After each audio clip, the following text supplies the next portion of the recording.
and welcome to the very first episode of this Polish football podcast. I'm your host, Pat Novak. And yeah, we're still kind of figuring out a good name for this podcast, but for now, this is just going to be the temporary name. Rather generic, I know, but it is what it is.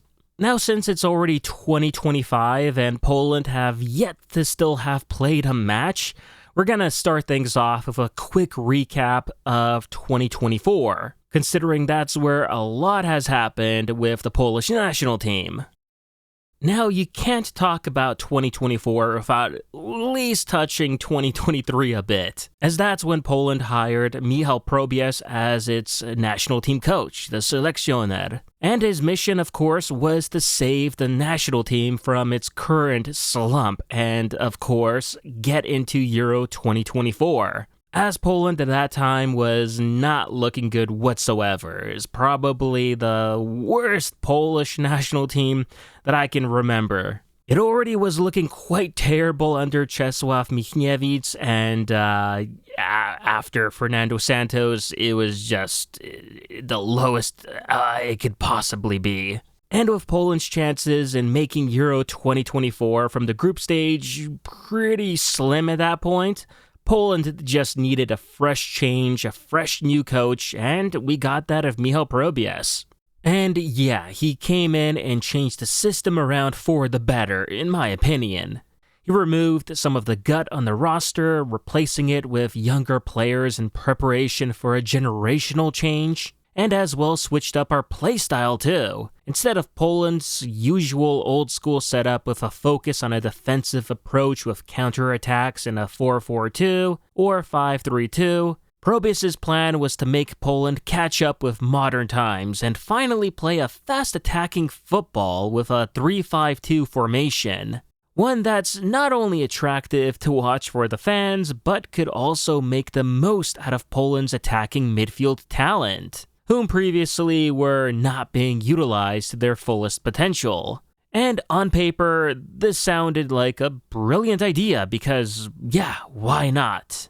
After Poland's pathetically passive display at the World Cup in Qatar and abysmal performance at the start of the Euro qualifiers, we were really up for anything, and change at that point was very much necessary. The only issue is, to play this kind of football, you also need the right players for it. And at the time, a lot of our players weren't exactly getting playtime at their clubs. And this showed on the pitch during the national team games. Also, add to the fact that Poland's defense were also shaky after the removal of Kamil Glik and there being no real defensive leader to take his place, then playing with only 3 defenders was also incredibly risky. Still, Probierz made things work and carried the team to a Euro playoff spot, all while lightly experimenting with new younger players. Now, Poland's qualification path wasn't exactly smooth, but Probierz did what was needed, stabilizing the squad and injecting some much-needed youth energy.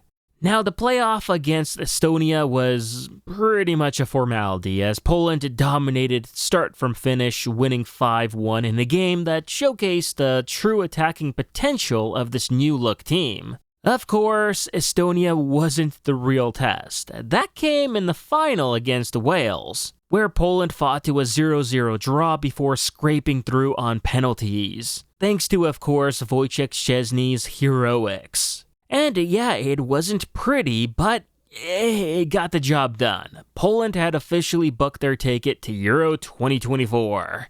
Now, heading into the Euros, there was cautious optimism, as Poland had struggled through qualifying, but yet under Probierz, the team not only showed signs of progress, but also was undefeated, with Probierz making history himself as the first selekcjoner in 26 years to win on his debut, and as well as the longest undefeated selekcjoner ever in Polish football history. So yeah, I mean, fans were even chanting his name in the streets, something that I've never ever seen happen before in Polish football. But the question was whether this new, more attacking approach could, of course, hold up against Europe's finest. And well, it kinda did at the start at least. Poland's tournament opener against the Netherlands started on a very promising note, with Adam Buksa giving Poland an early lead with a well-placed header, raising hopes that the team could pull off maybe an upset. Probius's 3-5-2 formation was working in the attack department, with Poland creating chances and looking very confident. But as the game wore on, Poland's defensive vulnerabilities then became quite clear. As without a true leader at the back, the Dutch gradually took control, taking advantage of Poland's defensive gaps. And it was a frustrating loss, but Poland had at least shown some fight and potential that yes, we do have a team capable of tangling even with the best. However, then came the second group stage game against Austria, which was an absolute nightmare. From the start, Poland's defense looked unable to cope with the Austrians' aggressive pressing. And with our defense already a weak point, it was this game where it finally got exposed and completely fell apart. Because, sure, you can have a strong attack and everything, but if you have a poor defense, you can't realistically expect to go far. With elimination already confirmed, Poland then went into their final match against France with nothing to lose. And surprisingly, the team put up their best performance of the tournament. Unlike the Austria match where everything fell apart, Poland this time was more organized, more compact, and more determined. Yeah, our defense was still rough at parts, but it definitely helped that Łukasz Skorupski, the backup goalkeeper at the time who got the start, was having the game of his life to keep us in the match. And thanks to that, Poland was able to hold their own. Sure, a 1-1 draw with France didn't change the fact that Poland was going home early, but it was at least a respectable way to bow out considering how we started our qualifiers and the limitations our squad had. So it wasn't great, but it also wasn't too bad. I mean, if anything, we probably wouldn't have been there either if Santos was still the coach, so yeah. And then came the Nations League, which was a real measuring stick for where exactly this team stood. Poland was playing in League A, facing top-tier opposition once again. And while there were flashes of brilliance, the team's inconsistency was still a glaring issue. The attacking style was promising, but defensive lapses is not exactly anything new at this point, and individual errors cost Poland some very valuable points. Now, of course, some games saw Poland go toe-to-toe with big teams like Croatia or even the first half against Portugal in Porto, which even had Martinez sweating. Let's not kid ourselves here. After all, Poland under Probius not only led the second best attacking team in the group with 9 goals scored, but as well was the highest scoring team in Poland's Nations League history too. But again, as I said before, that means quite little if you've got issues at back, and we had a lot of them. As every match exposed the growing pains of Poland's rebuild process. Defensive bench warmers, no one really capable of playing defensive midfield at this level, and even attacking players struggling with their form. It was clear that there was still a lot of work to be done. And granted, the Nations League campaign ended in relegation due to a last-minute goal against Scotland. And while it wasn't fun to lose that must-win match, I gotta say, at the end of the day, I think it was for the better. As Poland on that day didn't really have the quality to compete at that level, especially in defense. Oof. Not to mention, we were also automatically placed in League A since the inception of the Nations League, so we never really were able to earn our spot there. Which, hey, at least now we'll be able to do that by playing in League B. But yeah, despite the ups and downs, the Nations League was an important step in Poland's evolution under Probies. The team was no longer playing scared. Our offensive midfielders were actually flourishing under Probies. Szymanski, Zielinski, and Zalewski were scoring goals like never before. And more younger players were being integrated into the squad with an eye on the future. So sure, while the results were mixed, the overall feeling, at least for those that do know ball, was that Poland was moving in the right direction. Slowly but surely.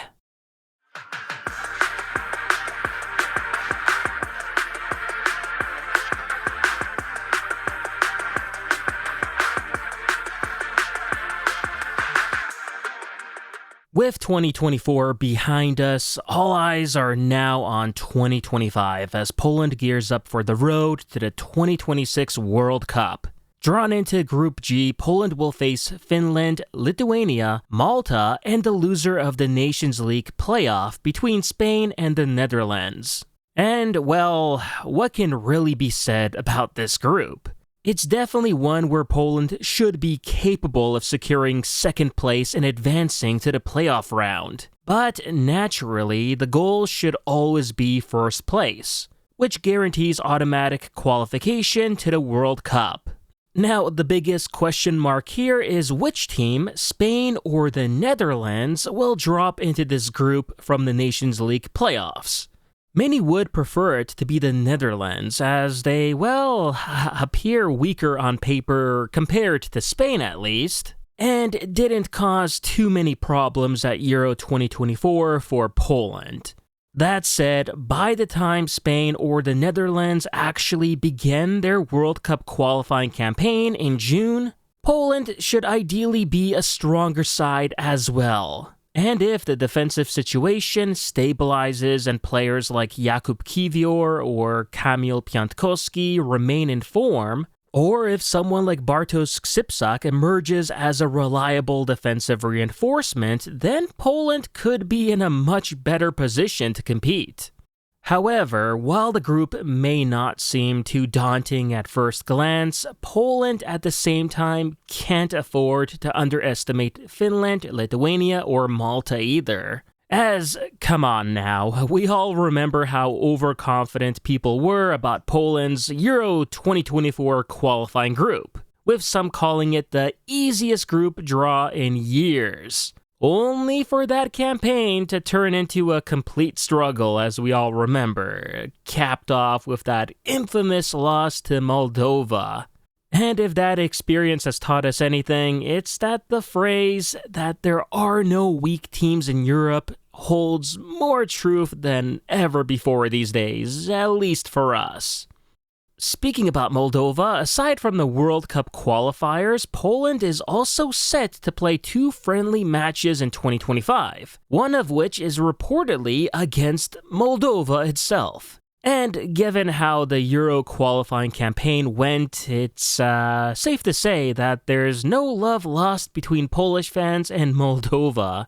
And probably not much among the players either, considering they were embarrassed on the pitch and the toll that loss also took on them mentally too after the game. If anything, this friendly could serve as a chance for redemption, a way to finally put that frustrating chapter behind us. As for the second friendly, reports also suggest that Poland will likely be facing New Zealand. Not exactly an exciting or high-profile opponent, yeah, and honestly, it would have been more preferable to face a stronger team after, well, settling the score with Moldova. But finding quality opposition during this calendar year isn't easy, nor is Poland exactly, well, high on the priority list for teams looking for friendlies. That said, these matches are not yet official, so negotiations could still fall through, leading to a different opponent or opponents. Either way, Michał Probies will likely use these friendlies as an opportunity for heavy experimentation, alongside with having the opportunity to provide someone like Kamil Grosicki a proper farewell match from the national team. which he most likely will, and it's said that he will play at the very least 11 minutes, matching his iconic Poland squad number.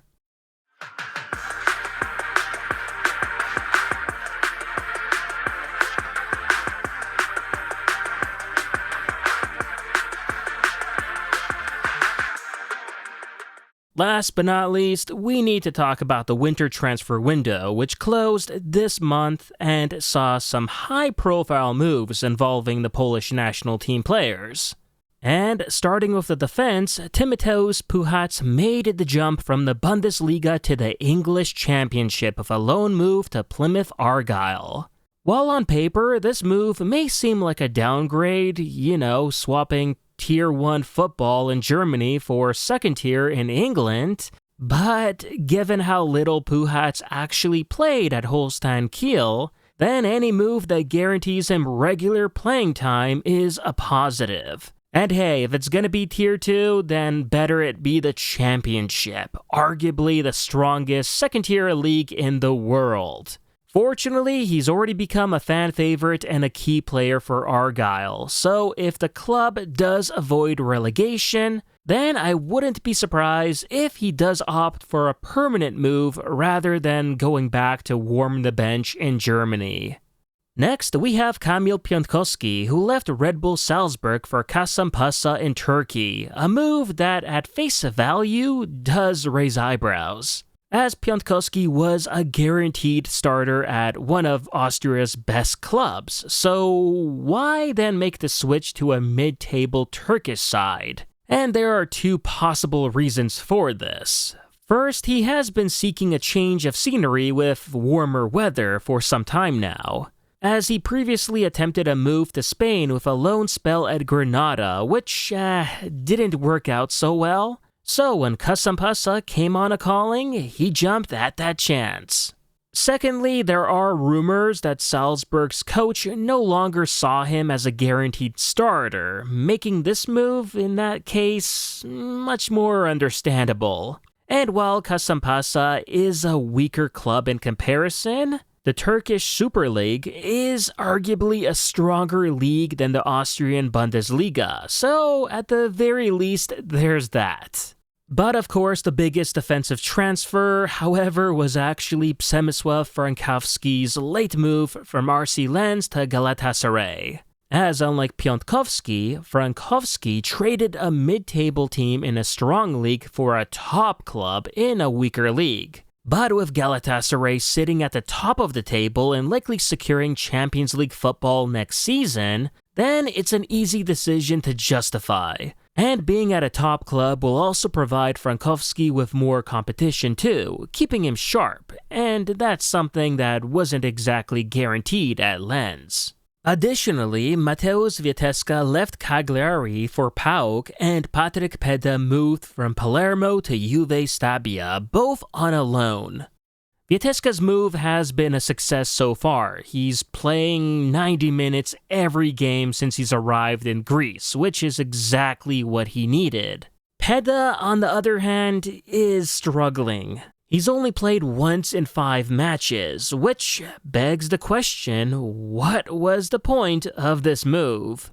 As he had offers from the Ekstraklasa where he could have played Tier 1 football and had a shot at returning to the national team. I mean, Probius himself even said that regular minutes were all that was keeping Peda from getting a call-up again.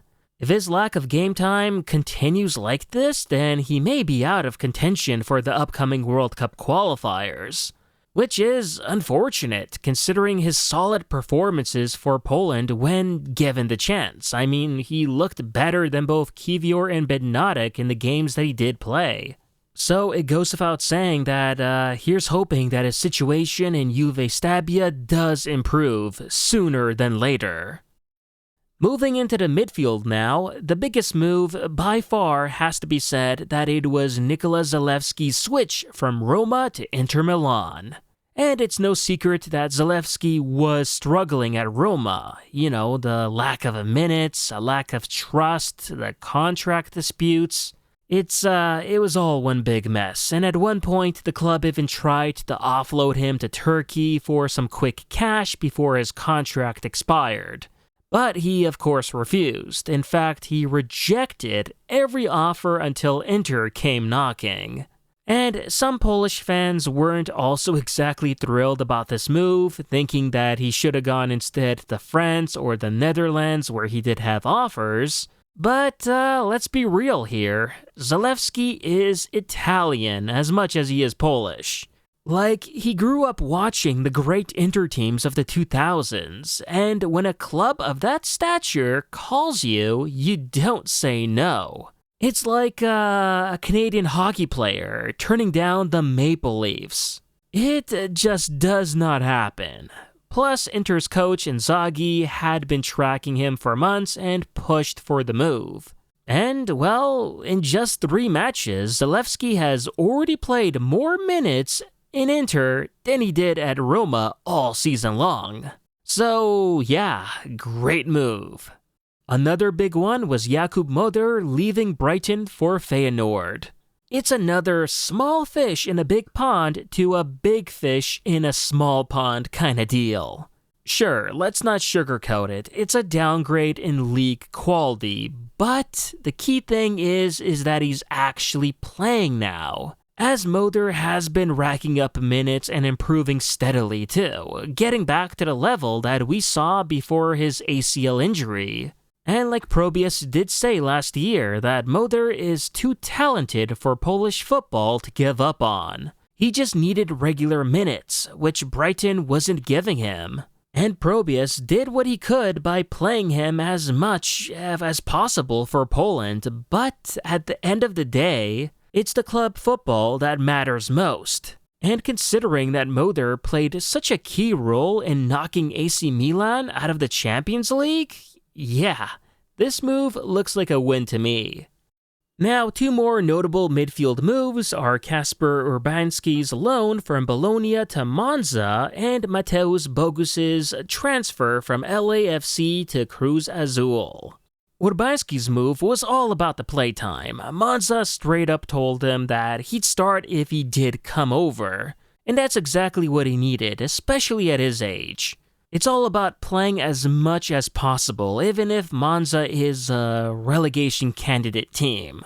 The only downside here is that Urbanski doesn't exactly have anyone really to play with him at Monza, so there's that, but at the same time, he is getting a lot of playing time, which he wasn't at Bologna, so it's a kind of 50-50 thing. Bogus, on the other hand, wasn't exactly lacking minutes in LA. His move, on the other hand, was more financially motivated. And while this isn't the career trajectory that we all expected after his breakout MLS season, I'm thinking that as long as he keeps developing and aiming for a return to Europe next year, then there shouldn't really be too big of an issue here. Plus, the MLS was getting a bit too easy for him too, so a new challenge in Liga MX isn't exactly the worst idea. Finally, in the striker department, the only move worth mentioning here, I suppose, is Karol Świderski going from Charlotte FC to Panathinaikos. Now, Świder has been more than eager to return to Europe, it's really no secret, and while many expected him to go back to Verona, where his last loan move there didn't exactly work out, Greece, on the other hand, makes a lot of sense. As he knows the league, he's played well there before, and Pana is a top club in a league that's also arguably stronger than MLS. He's already settled in as well, notching 2 assists in his first 3 games.